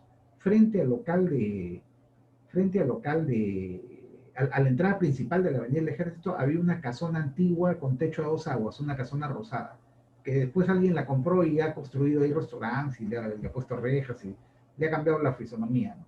Bueno, esa era la casa Rossi, ahí vivía Lucho Banquero. Y de ahí cuenta cómo llega Chimbote y cómo se da cuenta de que, oye, que acá en el mar solamente tienes que cosechar, no tienes que sembrar, ni tienes que alimentar a los peces, no solamente ir con tus redes y cosechar, ¿no? Es una historia hermosa, ¿no? Y la forma como narra Sondheim para mí es uno de mis preferidos. Después, bueno, obviamente las 4 novelas sobre la guerra con Chile, ¿no? 1879, que es la campaña marítima con el Huáscar, luego ahí vienen los chilenos, la batalla de Lima, etcétera, etcétera, ¿no? Y finalmente él he encontrado una joya de Guillermo Sondheim, que es lo último que escribe antes de fallecer, en que sí se ciñe a los cánones de cualquier historiador, porque no es solo, o sea, si bien es cierto, es una novela histórica, ¿no? pero, digamos, todas las citas son como las de un libro de historia. O sea, él va narrando y pone, y al final de ese capítulo están los anexos donde dice, este párrafo, uno, tomado del Comercio de 1881, 1876, ¿no? O tomado de tal del Archivo Nacional, etcétera, ¿no? Es una obra en 6 tomos que cuenta la biografía de Miguel Grau. Es preciosa, es bellísima. En una de las ferias del libro de Trujillo vino la editorial del Congreso y puso un stand. Y ahí encontré el tomo 1. Y me lo leí y me quedé picado, pues, porque el tomo 1 es hasta que Grau cumple 12 años, ¿no? Y lo embarcan en Paita. Su papá no tenía recursos y habla con un amigo que era naviero, hacía cabotaje, ¿no? Antes todo se transportaba por barco, no había trailers, obviamente. Eso se llamaba el cabotaje, ¿no? Ir llevando de puerto en puerto las mercaderías, de ida y vuelta, ¿no? Y le dice, te encargo a mi hijo, enséñale el oficio de marinero. Y Grau se embarca desde niño. Entonces ahí termina el primer tomo. Entonces ya me preocupé y me conseguí los otros 5 tomos, ¿no? Ah, lo consiguió. Sí. Todos son sobre la biografía de Grau, pero cada tomo tiene un nombre distinto, ¿no? O sea, el primer tomo se llama Los hijos de los libertadores, ¿no? Porque el papá de Grau vino con Bolívar para libertar al Perú, era colombiano el papá de Grau, ¿no? Y se casó con la señora Piurana. Y así, entonces, para mí Sondheim que es uno de mis favoritos dentro de los escritores peruanos. Trabaja el tema de la novela histórica y documental, ¿no? Exacto, sí. Y claro, ahora, del Sondheim periodista que se alineó siempre con el poder de turno, esa es otra historia. Pero el Sondheim literato para mí es brillante. Sí. Bueno, Guillermo Sondheim se le puede cuestionar muchas cosas, ¿no? Como él apoyó a Velasco, él apoyó a Fujimori, ¿no? Parece que él prefería un poco el orden de la dictadura a las libertades las libertades y los desmanes de la democracia, ¿no? Pero Sondheim que era brillante. Sí. Era brillante. O sea, sus novelas son admirables. Sí, igual que, bueno, pienso, no sé, siempre se me viene a la mente la idea de Vargas Llosa como autor político, y que por ahí hay cosas que yo sí rescato, pero también hay cosas que por ahí son O cuestionables. sea, como literato, Vargas Llosa es brillante, pero Sí, como un crítico, un líder de opinión y sobre todo de opinión política, pues es un desastre. O sea, que toda la vida metió la pata. O sea, nunca acertado. Claro. Él quería hasta que Nadine sea presidenta, imagínate. claro, El colmo, pues. el nivel de espaldarazo a Humala también, Sí, entre otros, ¿no? sí. ¿Y Vargas Llosa se irá a escribirse sobre el segundo enamoramiento a la vejez? Ya no creo, no creo. Con su Ojo, relación con la... ojo que ya tiene 83 años, ¿eh? O sea, ya está en una edad Claro, bien avanzada. ¿Eh? Claro, incluso la crítica dice que las últimas novelas que ha hecho son malas en comparación a las grandes que hizo, pero también yo creo que es bien complicado que el mismo Vargas Llosa pueda volver a ser ese Vargas Llosa, porque bueno, también hay un proceso de, como dice Clarita, la justa camina Vargas Llosa, ¿no? Pero yo Ya sí, no jala. yo siempre lo escuché el año pasado, fue el año pasado que estuve en el Festival de Literatura en Arequipa, Vargas Llosa, lo escuché hablar allí y al margen de que él siempre regresa y habla de Madame Bovary, porque es una novela, de sus novelas ahí de cabecera, pues, y eso que yo le escuchaba varias veces hablar de Madame Bovary en entrevistas, en YouTube y todo lo demás, pero verlo otra vez hablar de Madame Bovary, o sea, hablar de literatura es fascinante. Sí. O sea, tienes la sensación de terminar el High Festival salir e ir a comprarte, aun cuando tengas en tu casa el libro de Madame Bovary, ir a comprarlo otra vez, no sé, y comenzar a leerlo, porque te despierta todo eso. Entonces, yo creo que si Vargas Llosa siguiese hablando de libros y de literatura, pues sería fabuloso, ¿no? Pero bueno, también su vida personal, como que ahorita lo está documentando, pues a la justa camina, ¿no? Y quizás eso sea un problema complicado. Y claro, Vargas Llosa. Sí. Ahora, la profesora Carmen hablaba de los escritores de acá, de la libertad, y yo creo que hay una tarea pendiente, y ojalá veo ahorita un poco una nueva ola de escritores que está por allí dando algunas pautas importantes, pero sí siento que falta, junto con esas manifestaciones literarias, falta la crítica que permita justamente evidenciar esas producciones literarias, como que se ha hecho ese desnivel, ¿no? Porque el último libro que habla un poco de escritores de la libertad es del año 2007, de Daniel Lozano, ¿no? Entonces, como que de 2007 hacia adelante han aparecido nuevas figuras y, por ejemplo, un escritor como Gerson Ramírez, a quien conocemos del Departamento de Humanidades, en ese libro todavía aparece como una joven promesa, ¿no? Y no se cuenta lo que Gerson ha escrito últimamente, ¿no? Luis Eduardo, o sea, no vayan a interpretar que es un... No, Luis Eduardo, pero Luis Eduardo es un joven escritor en esa antología, ¿no? Y ahora ya o sea, es un escritor ya con nombre, a menos a nivel ya conocido en Lima también, al igual que Beto y otros más. Entonces, sí hay, creo yo, escritura en la libertad.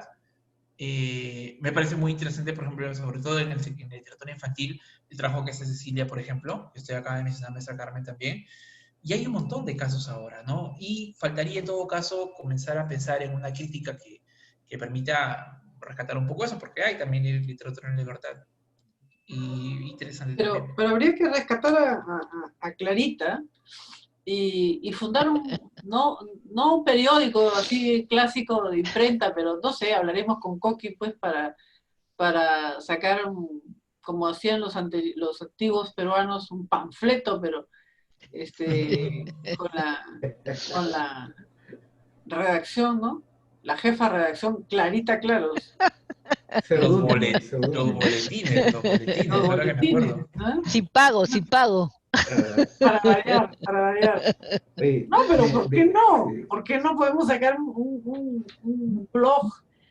¿Sabes qué es lo que falta? Como dice David, y buenas noches a todos. Disculpe, estaba en mi videoconferencia, por eso no ingresé temprano. Perdón. Lo que pasa es que, ¿sabes qué? Que el mundo literario en general se han mal acostumbrado a hacer, por ejemplo, en Lima, un grupo rinde homenaje a otro grupo. Le echa flores a otro grupo. argollas. Sí, Sí, una argolla sí, sí. terrible, aunque los cuentos estén mal hechos o por último, no sé, no tengan ninguna eminencia frente a nosotros estamos leyendo, pero ellos lo hacen así, ¿no? Y entonces pintan de grandes, a grandes, como de la nada surgen grandes escritores y van haciendo eso. Y en La Libertad también ha sucedido lo mismo, en Trujillo también igual. Muy pocos, tal vez casi nunca he visto una crítica muy seria a un escritor. O sea, no le he visto, no le he escuchado, no le he leído. Te soy sincera que cuando llegaba a la industria, alguien que ha sacado un libro, suponte, venía con el escrito, una crítica, él mismo, de otra persona que le había escrito. O sea, como un amarre igual que en los de Lima, que en Lima era más notorio por los grupos, un grupo de la Católica, por ejemplo, el grupo del San Marcos, ¿no? Estaban siempre en disputa. Pero, y acá igualito, no hay una crítica seria, responsable, y entonces todos son los buenos, todos son excelentes, todos son una belleza, todos son una promesa, pero que tú le hagas una crítica verdadera, entonces no hay cuando avance, pues. O sea, cualquier cosa que tú publiques ya es oh, qué bueno, excelente, lo máximo. Pero, y eso, yo sí estoy en contra de eso realmente, porque nunca se le da como, mira, tú has escrito esto, que si no hay una idea, o sea, no hay críticos, de verdad que no hay críticos y si alguien insinúa algo, yo le he visto, yo le he visto, y lo he visto en la música más que todo, porque yo una vez me fui a un concierto de música y dirigía X director, y se le hizo una crítica en el periódico, casi se muere y hasta ahora creo que ni nos habla. Uy. Porque sí, siempre recuerda eso, cuando me ve, siempre recuerda que se le escribió una crítica en contra suya por la mala dirección de la orquesta X, ¿no? Pero lo escribió un músico que sí sabía, pues, y entonces hizo la crítica adecuada, que no había sido bien ejecutado tal pieza, ¿no?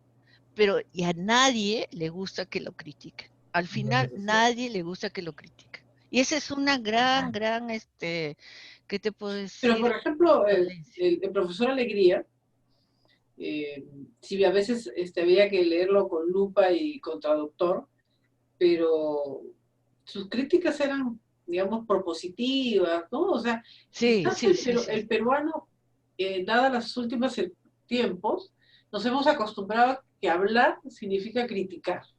Sí. Y no es así. Hablar significa construir hacia adelante, ¿no?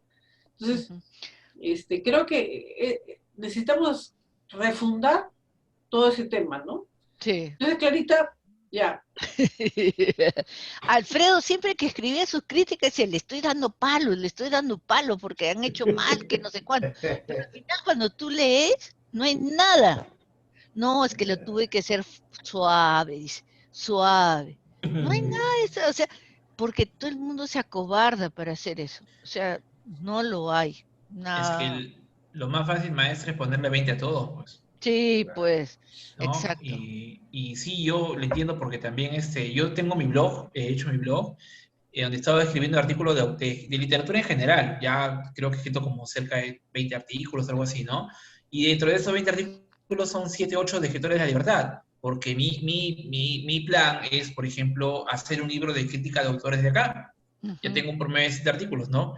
Pero en esas desavenencias se comenzó a conversar con los escritores y siempre está el comentario, aunque muy solapado, de decirme, por ejemplo, oye, pero comenta, ¿no? Felicítame, como que Sí, buscando que en la reseña que estoy haciendo haya una visión favorable, Una promoción, claro. una sí, sí, promoción, sí. ¿no? Entonces, o que me guarde algunas cosas también, ¿no?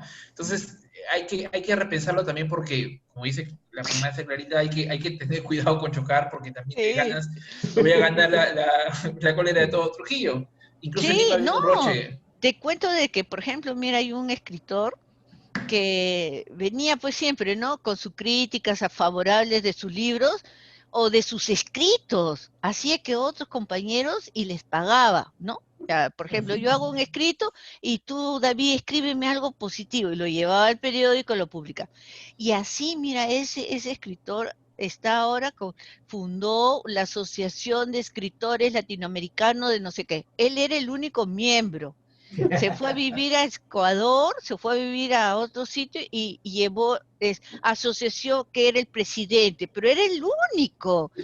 Y no sé cómo, después de años, leo que la federación le había distinguido a tales escritores. O sea, su asociación de él, que era el único, o sea que en el había ido a los, creo que era Ecuador, creo que es, se había ido a mostrarse como presidente de la Asociación de Escritores Tales y ya era parte de la comunidad literaria de ese lugar. Y le dieron un premio y tantas cosas. No sé cómo habrá conseguido. Hay gente que es así, pues que Es increíble. Yo digo, pero ¿qué son, está haciendo? son mercachifles, son vendedores Sí, de cero verdad, pulido. oye. Oye, ¿te acuerdas de Augusto Alegre de Peruana de Opinión Pública? Sí, claro. Era lo mismo, sino que en el tema del marketing. Sí, O sea, sí, sí, él sí. llegaba a Trujillo y iba, por ejemplo, se iba al Canana y le decía, señores, yo voy a hacer mi evento y los voy a premiar a ustedes como la mejor peña de Trujillo. Ajá. Pero, ¿cómo es? Me tienen que dar 2.000 soles. Pagaban el sí. premio. Y de ahí se iba no sé, pues al hotel Los Jardines y decía, señores, yo voy a hacer mi evento y los voy a premiar a ustedes como el mejor hotel de Trujillo. Sí. Al final sacaba 20 premios, o sea, hacía su evento, lo promocionaba bien, ¿no? Entregaba 20 premios, pero se llevaba 40.000 soles, pues, ¿no? Sí, ¿Te das sí, cuenta? Entonces era un vivo, pues, ¿no? Era un sapo. Y ahí comenzaron a hacer los negocios de los premios, pues. Sí, A raíz de esas cosas, ahí salieron también los premios, la distinción de los mejores medios de comunicación. Exacto. Y la industria pues, pagaba su platito. Entonces, ustedes hacen su blog, su crítica y yo organizo los premios. Forma su asociación de uno. Cuando David mencionó a escritores liberteños y mencionamos específicamente a la UPN, me acordé de un par de novelas que he leído de Alfieri Díaz. Perdón, dos libros de cuentos. Uh-huh. El primer libro Sí. me encantó, o sea, la originalidad de cada cuento. Me quedé sorprendido con la calidad de Alfieri, Entre Alacranes, su primera novela, su primer libro de cuentos, ¿no? Cada cuento era lo más original y lo más gracioso que había, ¿no? O sea, simpatiquísimos los cuentos, ¿no? Y a cuál mejora, no había un solo cuento que sea flojo, todos eran buenos, ¿no? El segundo libro de Alfieri de cuentos también es interesante, pero el primero fue más. El primero me gustó más. Entre crucifixiones, creo que es el segundo libro, me parece. Sí. Es un gran libro, ¿ah? Sí. Hay cuentos que tienen tratamientos históricos de la conquista, por ejemplo, que son muy buenos. Yo tenía, lo que pasa es que Clarita me decía siempre, no, Alfieri es muy lisuriento, pero entonces ya me quedaba con esa imagen, ¿no? Pero... ¿Muy qué? ¿Qué te he dicho? Muy lisuriento, no me acuerdo cómo es, sí, pero... sí. Pero no, o sea... Alfieri es un vago, pues, pero o sea, ¿cómo se llama? Él dice las cosas y las dice, ¿no? Claro. Sí. Lo escribe muy bien, o sea, pero sí, es verdad. Buenísimo, de acuerdo. Buenísimo su libro. Sí, no, eso no tiene nada que ver. No le publicabas. No, sí, es un prejuicio mío, es ¿no? que como tú ves a Domingo Varas, es un flojo, un haragán, así tiene la imagen de despistado, pero que escribe bien, Escribe buenísimo. Sí, Su crónica, o sea las crónicas que ha escrito de cuando se ha quedado varado en España por el en tema España sí lo he estado de la leyendo, pandemia. muy bueno. Le ha hecho bien Buenísima. quedarse por allá. No, sí, es una mala semilla que ha caído en tierra fértil, pues. Sí, exacto. ¿Y dónde está enseñando ahora, ingeniero? ¿Ah? Domingo Varas, ¿dónde está enseñando? En la UPAO, creo. ¿Pero ya pudo regresar a Trujillo? Ah, no sé, no Porque, sé. o sea, oye, él tuvo la oportunidad de, o sea, ya más o menos como que se estableció en España, ¿no? Lo Sí, que él me pues. comentó, porque yo lo fui a ver antes de su viaje, bueno, y lo que pasa es que yo conocí a Domingo porque estudiamos juntos en la maestría y ya nos volvimos amigos, ¿no? Y yo lo fui a ver antes de su viaje porque también quería que me... Él ha publicado un libro que lamentablemente es un libro que está mal editado para mí porque está muy, muy, muy improvisado, parece que lo han hecho apurado, pero él hace su tesis sobre Vargas Llosa y la guerra fin del mundo. Ya, Y esa tesis la convertí en un libro. Entonces yo lo fui, lo busqué para comprar el libro, lo leímos, conversamos un poco, y él me dijo que había pedido licencia este semestre para, ya bueno, él trabaja, tiene una carga administrativa en un pago que tiene que ver con el tema del fondo editorial. Ah, sí. Ya, y también, bueno, también dictaba horas, pero básicamente más era el trabajo administrativo del fondo editorial. Pero iba a tener un semestre sin cosa de ver porque se iba como 6 meses a España a formarse porque quería convertirse en académico, crítico, ¿no? Pero claro, y eso lo hablamos antes de la pandemia. O sea, él cuando viajó, pues ni soñar con la pandemia. Pero claro. él me dio a entender que su estadía ya iba a ser un promedio de 6 meses. Ah, Que ya. ya Pero de Ha de pasaron los estar 6 ya bueno. meses. regresó y ya no lo sabemos, sí. Sí, pues de repente. Pero es bien, bien que le cayó la pandemia, pero pedrada en ojo tuerto. Sí, sí. No, su crónica muy buena, o sea, Sí, iba visitando pueblos y Sí, te sí. hacía una descripción precisa tanto de sí, la de los historia del lugares. pueblo como de los lugares, etcétera, ¿no? Sí, muy bueno, Clarita los molestaba a él y a Luis Eduardo porque eran muy amigos, ¿no? sí. Sí, Que era uña y mugre, ¿no? Que Luis Eduardo era la uña y Domingo era la mugre. Pero antes, hace años, Domingo Varas era también amigo con el director que falleció y el famoso Gato también, ¿no? Andaban juntos. Sí, sí, El sí. matemático. Sí, con Javier Rodas y con el gato. Sí, Sí. Y el otro, ¿se ah, acuerda del Gato, el matemático que se fue al UPC? claro. Sí, Sí, allá, pero en el primer club de cátedra donde ahora es la biblioteca, ahí se acuerda que había un espacio donde estaban los profesores, claro. al Sí, lado al lado del tumbo. sí, sí, sí, claro. Era como una, como un mini departamento independiente del resto, ¿no? Era Sí. un local así bonito, era, ¿eh? A mí me gustaba ese club de cátedra, porque Mm, estaba apartado, ¿no? sí. ¿Y cómo, yo llegué cuando estaba el Club de Catra, ¿cómo lo formó Daniel? Mira, el 2001 que yo regresé a la universidad, ahí recién vi el club de cátedra formado. cuando estaba Antes, el antes, ruso, creo, un ruso. claro, estaba George Maggie, ¿no? Claro. Ujú. O sea, compran ¿Castro? la casa Castro, y la parte principal de la casa la hacen rectorado, lo que hasta ahora es rectorado, y atrás estaba la piscina y había como un mini departamento independiente del resto de la casa, ¿no? Estaba en medio del jardín, y ese lo convierte en el club de teatro. No, eso no le he conocido yo. Yo le conocí Era cuando ya bonito. estaba en el B, en el Bien, C, claro, es se que fue después, trasladando. claro, después tumban ese mini departamento, tapan la piscina y construyen la biblioteca, La pues. piscina, sí. Claro, en Había 2013, un tumbo. 2014. Sí, Después la reunión era bajo el tumbo.